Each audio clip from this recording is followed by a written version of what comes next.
Let's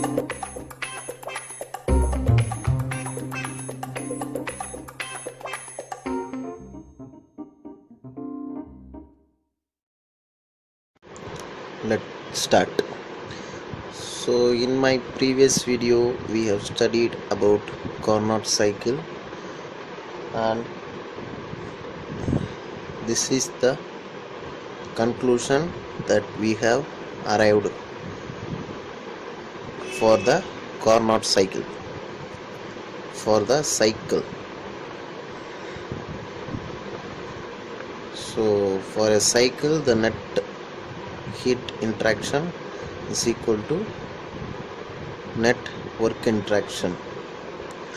So this expression is the first law for a cyclic process, and this is for applicable only for reversible process, which is Carnot cycle. So if an engine operating in this cycle means, that is, if a heat engine operates in Carnot cycle means, then it is said to be a Carnot heat engine. So now let me tell you how does a Carnot heat engine will operate. So this is the heat engine, that is the cyclic heat engine. So this representation of cyclic heat engine, which receives Q1 amount of heat from a constant temperature source T1, similar to Carnot cycle. So Carnot cycle, Carnot heat engine, all are same. All these things will have same process. So this is how the Carnot heat engine will operate.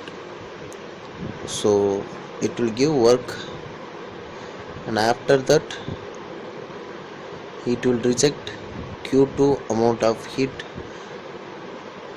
to the thermal energy reservoir, to the sink T2.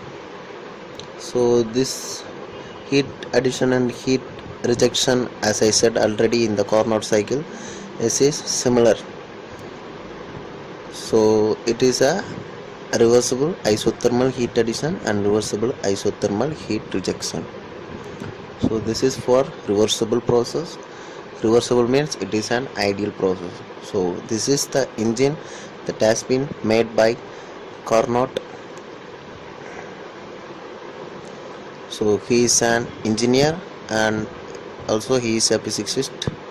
So he made a reversible engine, which, so as I said already, reversible engine efficiency is always greater than the irreversible efficiency. So Carnot tried to design this engine, that is the reversible engine, which has maximum possible efficiency. So he tried to build this engine. So that is known as Carnot heat engine, which is similar to Carnot cycle. So from this heat engine he can't able to reach 100% efficiency practically. In ideal case it may be possible. So ideal case it can be possible, but in practical case he can't able to build 100% efficiency. So there are some losses. So that losses are known as irreversibilities.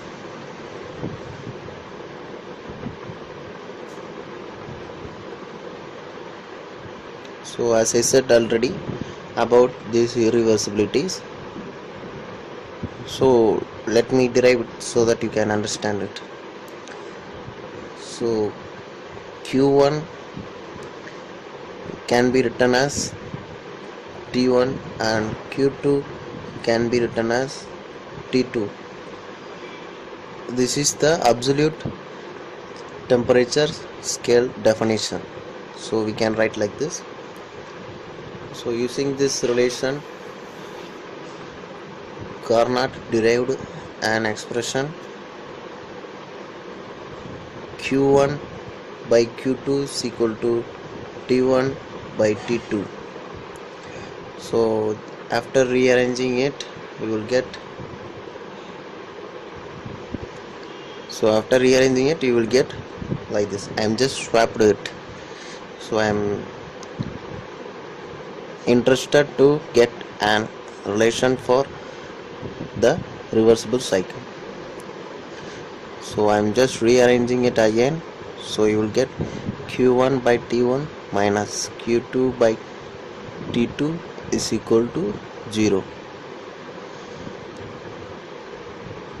It can be further written as Q1, it's T1, Q1 by T1 plus, I am taking this minus, I am writing this minus like this,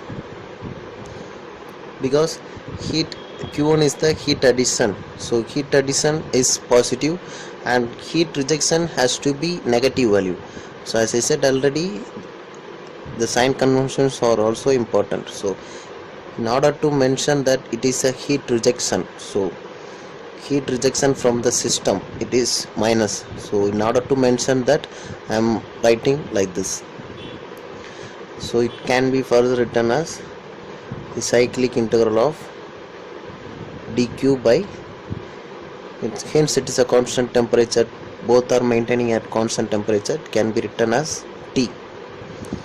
So it is equal to 0. This is the expression for reversible cycle. So in first law of thermodynamics, that is in my previous video, I have derived the first law of thermodynamics, and while deriving it, hope you have remembered it, Q, we get the same relation like this, Q is equal to W. So from that we have got Q minus W is equal to 0, and instead of 0 we introduce a property, some X property in while deriving first law. So some X property, and after that we said that this property is known as internal energy. So similarly, I am just considering this as a cyclic integral of dq by T. So this is for first law, this is separate, don't confuse it, it is the second law. Second law we are deriving it. So second law, first law நம்ம previous videosல derive பண்ணும்போது இந்த மாதிரி தான் 0ன்னு வந்திருக்கும். அதுக்கு வந்து நம்ம வந்து cyclic integral of the property வந்து 0, அதனால வந்து நம்ம வந்து ஏதாவது ஒரு ப்ராப்பர்ட்டி எடுத்துக்கிறோம். ப்ராப்பர்ட்டி சைக்கிளிக் இன்டெக்ரல் ஏன் 0, அதெல்லாம் வந்து நம்ம எங்கே ப்ரீவியஸ் வீடியோஸ் நடத்திட்டோம், அதனால் அது ப்ரீவியஸ் வீடியோஸ் செக் பண்ணி பார்த்துக்குங்க.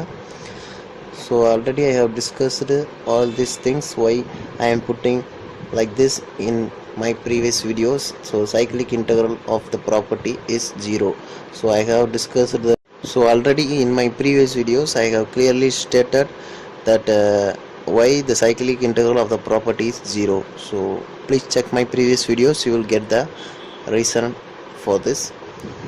So here we are introducing a property that is known as entropy.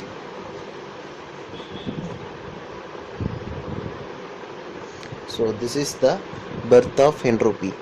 So as I said already that for a reversible process there will not be any change in universe, hence there is no change in system and surroundings.